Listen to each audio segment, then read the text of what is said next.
Home building cop. Let's go. This is a safety issue. What are they paying you for? Exposing dodgy and dangerous handiwork in his gotcha videos. This is terrible news for the homeowners. Putting cowboy tradies on notice. It's the Wild West at the moment. Hey guys, welcome back. This is just a short update that I'm going to provide to you guys. We've got so many crazy videos coming up. Some of the videos are, we've inspected Adrian Portelli's private residence in Queensland. All right, so we've just wrapped it up with the TikTok inspector. Now, I flew him all the way from Melbourne to Gold Coast. Why? Because I've worked with a lot of building inspectors in the past and they're freaking lazy and they miss 90% of the shit. This guy gets on the roof. Billionaire who flew me up in his jet and we conducted very comprehensive inspections. There was like over 200 items of just non-compliant works and defects. You're just not gonna believe your mind. The next inspection we did was just another video for Troy Candy also, who is very popular on social media and he was having a lot of troubles. All right, look who we got at my house today. I think I'm gonna be pretty heartbroken once he goes through it, but do you guys want to know what he's found?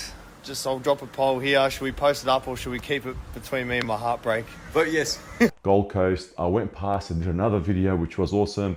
And there's other videos that are coming up, but we've been so busy with work, we've been so busy with some exciting things going on that we can't reveal at the moment. We also did a story for a recent video that we did with Friendly Geordies at West Melbourne. These townhouses, like 12 townhouses there, built all non-compliant, signed off by the engineer, inspected by the engineer, and signed off by the building surveyor. And even though it's all been signed off by those engineers, that's been certified by the building surveyor, there was all non-compliant items everywhere. And I'm gonna leave the video link in the description as well. So because I wanted to amplify the message for the homeowners, we reached out to a current affair and they did an awesome story. And here's a segment of the story. Check it out. If you build a home from scratch, you expect it to last a lifetime. These days, though, far too many new builds are failing to meet standards, full of shoddy workmanship. But dodgy tradies beware, nothing gets past this guy. This is a complete demo job. I just can't believe how the engineer did this. Look at that, mate. Not even fixed. So there's actually cowboys coming from all over the world and it's the Wild West at the moment. It's just crazy. His name is Zahir Khalil. Let's go. The building inspector going viral online. They're scamming the system, getting paid and going to the next job and no one's stopping them. As he attempts to take down the dodgy, the dishonest and the downright dumb. You guys are installing paling fence that's rotted on the capping. Now you've got a bolt that's barely even holding the beams. But his gotcha videos and in-your-face approach has got many in the industry offside. He ought to look at himself in the mirror because what he is claiming on a lot of his videos is not fact. I mean, check this out. Mate, what the hell's going on here? We started off TikTok, that made us go viral, so they call me the TikTok inspector. He's created a character. Let's go. And likes to think he's a bit of a crime fighter. So this is a waterproofing issue. So basically over time, the water underneath the tiles will make its way outside this room. He says he's using his builder's license to help homeowners get what they paid for. Some people actually book us in, and when the builder finds out that it's me, they say, please don't book this guy. They cancel the booking and they fix the job. He has more than 269,000 followers on TikTok. It's a self-regulated industry. The roofer signs off his own job, waterproofer. You can get your next door neighbour to give you a certificate and say it's compliant. No one checks that. But construction consultant Howard Ryan believes the building inspection business has the same problems. Anybody can become a building inspector. After many, many years of negotiating with government departments to try and bring in licensing and regulation for the building inspection industry, it just falls on deaf ears. He says after a 56-year-long career in the industry, Zahir's videos are doing nothing to help it. He picks on the tops and bottoms of doors having to be sealed. That's not a breach of the code. It's only just a breach of the warranty from the manufacturer. But he concedes there are issues with workmanship and it's Australia-wide. The problem that we have are the migrant builders coming to Australia who aren't properly qualified under the Australian regulations. Showing us around this brand new townhouse in Melbourne, Zahir says it's one of the worst I've ever seen.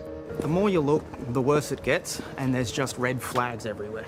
Registered structural engineer Dylan Pearce gave us a tour. This front unit is holding up the next 4 units through party walls and firewalls. So it's literally a house of cards? It's a house of cards. If one goes down, they're all coming down. Dylan says the entire project isn't earthquake-proof. So if there's an earthquake or strong winds, this building will not stand up. We don't know where half of the steel in the buildings come from, if it complies with the Australian standards or not. And there's 4 levels of this. The residents so frustrated with the $2.2 million build, they started ripping off plaster themselves to reveal what's hidden behind it. This stud is already twisting and the building's only a few months old. On the rooftop, it's much the same. I hear the resident can't install her barbecue up here. Why is that? It's not unlikely to cause a collapse, but what you can end up doing is bending the floor and changing where all the water runs off to. I mean, so look at all these scratches. Yeah, it's very poor workmanship, and when you combine that with the poor design decisions, you end up with a very unsafe building.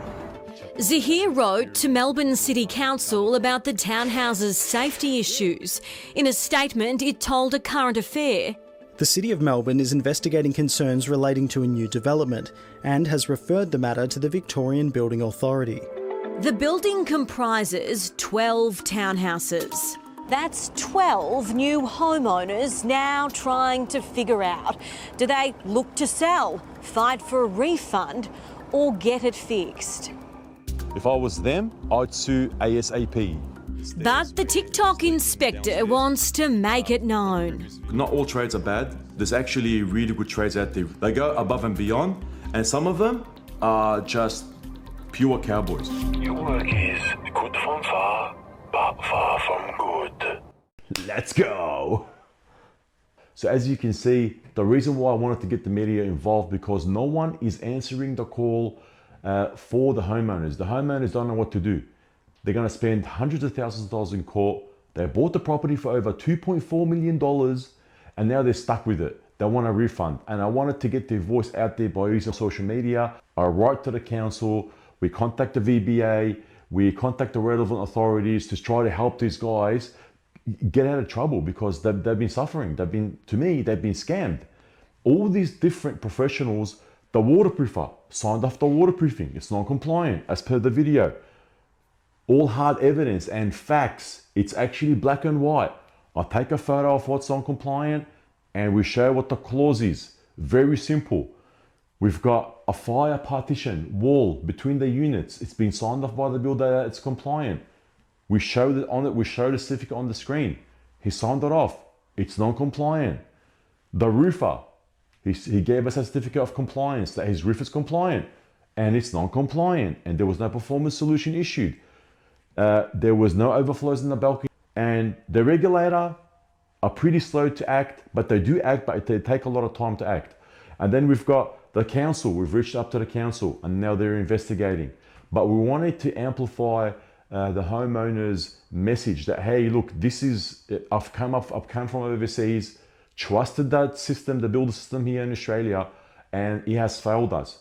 You know, these guys are not spending $100,000 or $50,000. They're actually spending over $1 million. It's about $2.4 million from memory. But the thing is, this is what's wrong with the industry at the moment. I was getting all these certificates from all these trades, and we are trusting those trades. Don't get me wrong, there's a lot of really good trades out there, but also there are a lot of scammers out there that the builder pays the trade to undertake compliant works, and we as builders trust that they're giving us a certificate saying it's compliant.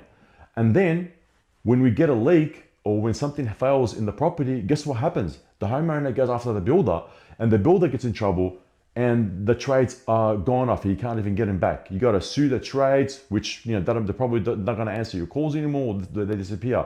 It's a complete shamazzle. It's a self-regulating system. The waterproofer signs off the waterproofing and gives the builder a certificate of compliance saying, hey man, my work complies with AS 3740. Oh, all right, cool man.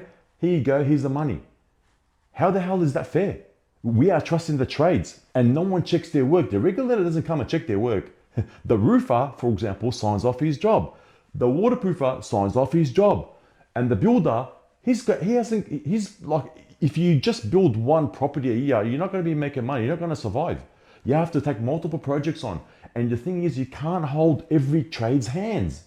You can't hold the painter's hand. You can't just watch everybody. That's why we have to trust each other. And at the moment, not only the trades, the engineers and building surveyors are turning a blind eye to all this.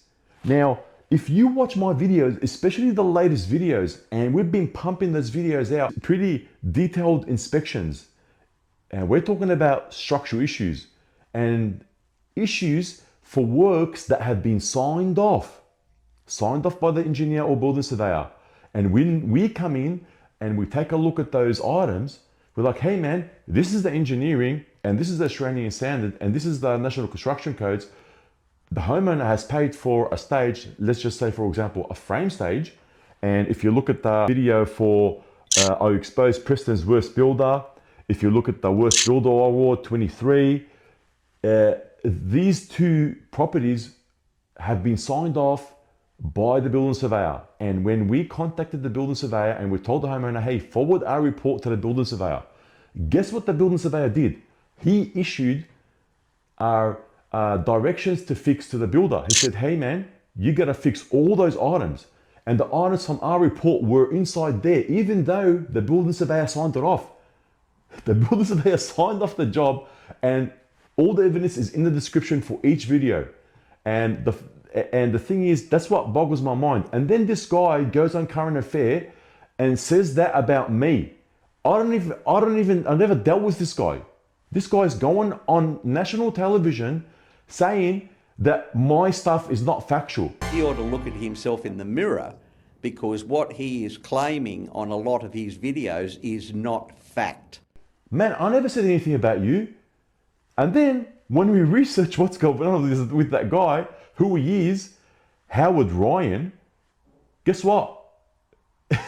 The actual video that we did in New South Wales for a builder, there's two videos right after each other for the same builder, who they've contacted that guy to look at my report and to counter my report. That's not a problem. That always happens. I counter other guys' reports. But for this guy to go and hate on me personally, when I've never even done anything like that to this guy, he goes that my stuff is not factual. And, you know, and he picks on the tops and bottoms of doors having to be sealed. That's not a breach of the code. It's only just a breach of the warranty from the manufacturer. That's what we're doing. Man, you know what? I'm gonna share some photos of what else we do. We actually check if the door handle is level or not. We actually also check if the gaps between the cabinetry are consistent in terms of the gap throughout. These are some of the things that I do. You know, our team goes above and beyond to make sure that the homeowner gets the products, services that they are paying for. You know, obviously you're not going to like a door handle that's on a 45-degree angle. That work is not done with due care and skill. It falls under the Building Act. The Building Act in New South Wales, it falls under the Building Contracts Act 1995. It falls under the Building Contracts Act in Queensland as well, 2000. I mean, there's all these things right there to protect the consumer, because, all right, let's just say the door handle is installed on an angle. You know, you're not going to go to the National Construction Codes and find that. Oh no, that's not a defect. It's not referenced in the NCC, so we're not going to pick on it. Come on, mate. You're trying to help the builder get out of trouble by saying that we can't use the Guide to Standards and Tolerances of New South Wales. And there are many court cases that I've read where the members are actually using the guide to standards and tolerances to resolve disputes. Building inspectors use that to help builders as well. Because if the homeowner, and look, there are homeowners out there that tell me, hey, my wall's out. I put my level on it and guess what happens? It's like 4 mil out or it's 3 mil out and they're picking on it. And I say, look, sorry, I'm not going to put the item in because if the builder can use the guide standards of tolerance, it's look within tolerance. So that's why the guide to standards of tolerance is there to solve disputes. And when I pick on a ceiling that's like 25 mil out, which is as per that video, mate, that's way more than 5-6 mil. And there are Australian standards for that. The work has to be done with due care and skill, and that's what we're trying to resolve. You know, you can't just say not in the standard, not in the standard, not in the NCC. Sorry, Guide to Standards and Tolerances is just a rubbish document. Mate, you can't just do that. A defect is only a defect if in the event it is in a breach of the National Construction Code. That's it. Not the New South Wales Guide to Standards and Tolerances, because that book is utter rubbish. We know that you're trying to help the builders, but also don't forget about the consumer. The consumer has rights as well. You know, the work has to be done with due care and skill. You can't just install tiles with lippage, for example. That's not in the NCC. Imagine touching the tiles and you've got lips everywhere. You know, come on. That's why the Guide to Standards and Tolerances is there. Every inspector uses it. A lot of inspectors here in Victoria use it. We all use it. You know, I don't go hating on other inspectors at all. So we're not here to hate. But this guy goes on national TV, instead of trying to help the homeowners, you know, get some resolution, he goes on the national television and says, tops and bottoms of doors are not, you know, they're not a breach of the National Construction Codes. Yeah, we do know that, mate. Come on. You know, now, I'm not asking you guys to go and start hating on this guy. I just want to make things clear that this guy is spreading misinformation. That this guy now is saying that about me personally when he doesn't even know the full service that we provide. So guys, I really appreciate your support throughout all the years. And if it wasn't for you guys, we wouldn't be where we are at the moment. We've got some exciting things going to happen. We've got some really good content coming. So please guys, get ready and let's go.